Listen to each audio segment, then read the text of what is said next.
Shortcut gonna pull you through. Blood, sweat, tears underneath this hat. Everything I got, yeah, I earned all that from the gravel roads to the... Hey guys, so it's the Shop of Ascension. We haven't posted in a little bit, but we did want to update y'all. This is a 66 Chevelle that came in that when we were doing our repairs that we were hired for, we actually found out a lot more was wrong, and we have Mr.Roy here to explain what's going on. Well, when the car came in, it was hitting the passenger side front fender. Fender and hood was damaged.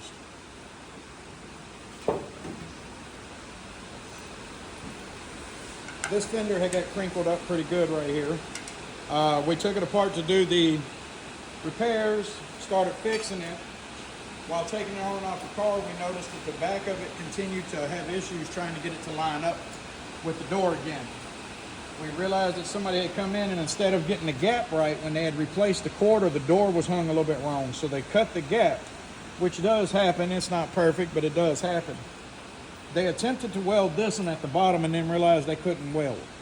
So they then decided to use panel bond and Bondo to seal the panels back together.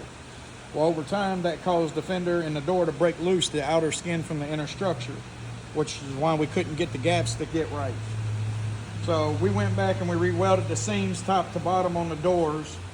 They had done a repair down here that was very poorly done, which we will probably be cutting out and redoing. But we go through here and we weld all this back up, put the fender back on, and we hammer and dolly. And the way we check the fitment is, one, we get a paint stick gap through the middle where it'll fit good. Then we go back and we check this way here, looking down at it. Brooke, show the camera pointing down at the stick. This gap here is where your filler is going to end up being.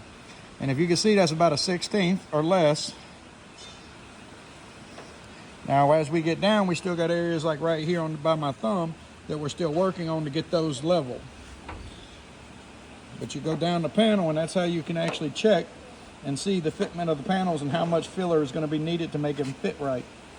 Now, as this fender goes down, it does swoop out at the bottom.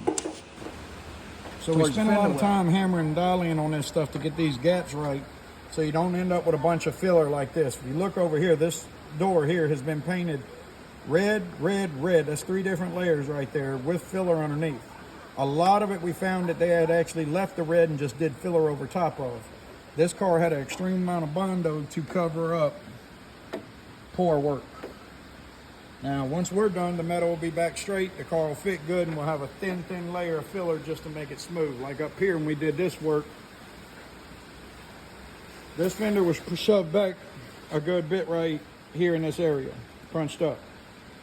We went in, we hammered and dollied it, pulled it back out. We had actually already fixed this when we found all the stuff in the back. That's why this beginning to rust. We'll take care of that. It's not a major issue. But when you do your hammer and dollying right, you barely have any filler on them, just like a door over here we're working on.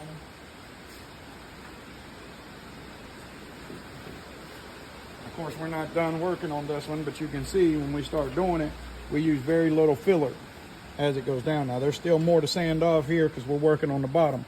Our gap's good at the top.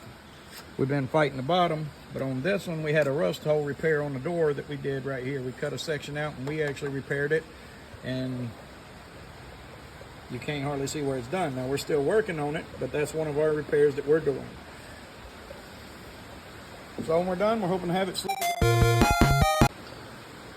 Alrighty guys, stay tuned when we actually get this one all painted, ready, and sent out.